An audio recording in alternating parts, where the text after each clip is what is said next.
We are all in search of food with good flavor, right? And fair to say many of us home cooks could use a boost in that department. I certainly could. We asked cookbook author Wendy Paul to share how she builds a flavor profile into every meal. I feel smart just saying that.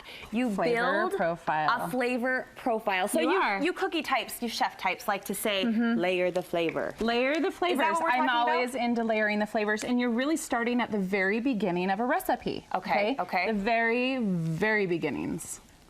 I want to learn. I want to learn your ways. Okay, so should we talk about like certain spices that I like to use on like meats, veggies, starches? Okay, please. Okay?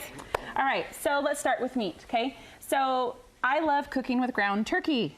I'm such a fan. I love it too. And it takes on every flavor you put into it, plus it's healthy for you. So you can change it up day to day, dinner to dinner. You can change it up, yep, totally. Okay, so first one, I love curries. Are you a fan of curries? I can do curry. Can you do curries? Okay, so curries can be a little tricky, but you don't have to overpower it. It could be just a hint of curry, which I really like it, not too overpowering. More of a subtle. Kind of a subtle flavor, and then you get all the other flavors you put into it too. Now hold on, also on your list for meats, basil? Yes, I love basil in meats. You put herbs in your meats. I do. I put herbs in my meats. So basil is like my go-to, and I love dried basil in a curry. I think it's delicious. I also love, and I've showed these before, guys, but this Gourmet Garden, it's the fresh paste, the cilantro, they have ginger, they have basil. I go through almost maybe 2 tubes of this a week.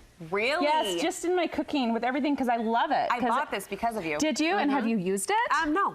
Oh, but I will after well, you're today. Gonna today. Okay, it's in my fridge. You're gonna go use it tonight. Okay. So that's another great one. Another great one is like smoked paprika. Okay. It adds a layer of depth to your meat. Really good with burgers. Okay. And then of course garlic. I love garlic. All right. Yes. And you don't need a ton. Like don't think, oh my gosh, we hate garlic. It's just too much. Just a little pinch goes a long way, and sometimes that's all you need to get that layered flavor. Now, when you talk about the layering, you said it starts at the beginning. Starts at the beginning. Okay, so we've got meats. Well, usually hopefully you're doing vegetables with your meal too, right? Yes. Okay, so let's talk about vegetables for a minute. Broccoli, roasted broccoli. Favorite vegetable that my kids will gobble every bite up. Oh, you're lucky. Okay, but roasting it gives that nuttiness to it. And I love putting dill with vegetables. And then I've got some flavored oils. So Sono Toscano, my favorite oils. They've got this hot pepper oil. It just adds a little kick to the vegetable. So that replaces an olive oil? Replaces the olive oil. So toss a little bit of a flavored oil on your vegetables, some seasonings, dill, basil, chili powder you could, and then just toss it and roast it. So you're gonna roast it vegetables high heat, 420 degrees for about 20 minutes on a cookie sheet in a single layer. They're perfect every time. But to the point of this flavor profile, broccoli takes on a different taste day to day depending on how you're dressing it up. Depending on how you're gonna dress it up. Okay. Now let's talk about some starches for a minute because everybody has like brown rice, quinoa, pastas, potatoes. Those are like your go-to favorites, okay? So seasoning those. Anything really, the sky's the limit for that. I love onions, and I'm caramelizing some onions right here.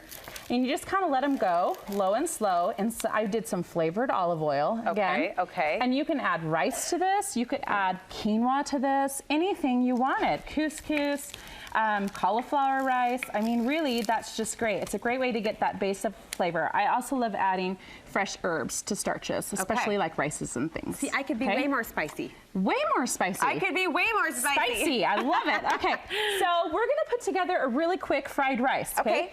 You've roasted broccoli, you have leftover from last night, you've got some leftover brown rice, okay? I've got onions caramelizing in some garlic oil, okay? Getting really nice and delicious and adding that sweetness to it. Okay. We're gonna add some red pepper.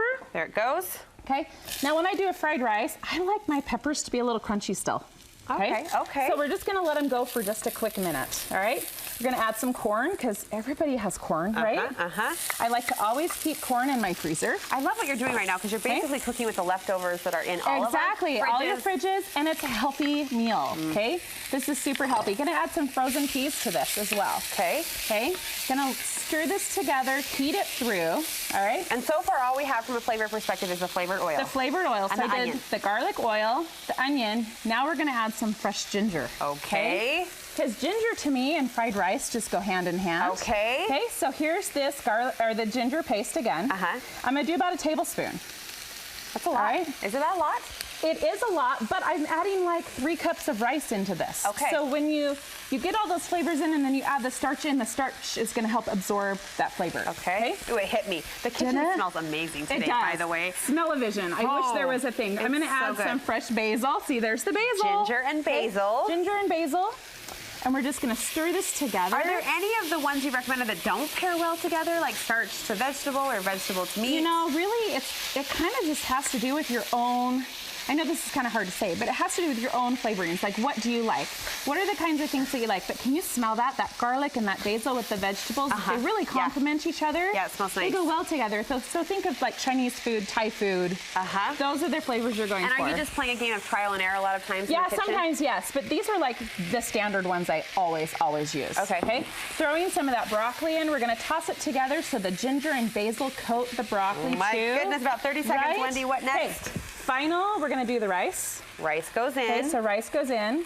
Did dinner just get done before our eyes? Like seriously, how much was that? Maybe 10 minutes total from the time I started. Was the rice already warm? Rice is already cooked, but not warm, but it's gonna heat through, okay? So as this all heats through, guys, let's just plate some. Okay, let's plate some. Okay. All right, so we've got a little plate here, and we're gonna just, of course, I'd probably let it go like another maybe 2 minutes. Heat it through. Really just heat it. You're just heating it through because it's already cooked. Okay. So there's your fried rice. And then for fun, we're going to put a poached egg on top. We are? Yeah, yes, we are. Why not? All right. And then on my poached egg, I always do a little black pepper. See, cooking with you, this is when cooking gets fun. This is so fun, right? It's fun to eat healthy. It really, really is, and it's good. And I'm just going to do a little kosher salt. Okay. Because I find that if you have too much salt, it just makes you feel crummy, right? Sure, yeah. And with all those flavors, you don't need a lot of salt on your food. You can reach for that less and less at the table. So here's your dinner. Literally start to finish like 10 minutes. Really good about this. Wendy, thank you so much. Thank you. Dinner inspiration, and I think inspiration for all home cooks out there to start building that flavor profile with those basic guidelines that Wendy gave us. What's coming up in your world, lady? Oh my goodness, lots. So be sure to follow me on Instagram, Reasons to Bake, and you'll see all the things that are happening in the next couple weeks. It's going to be a lot of fun. Yeah, thanks, Brooke. Thank you. We love you.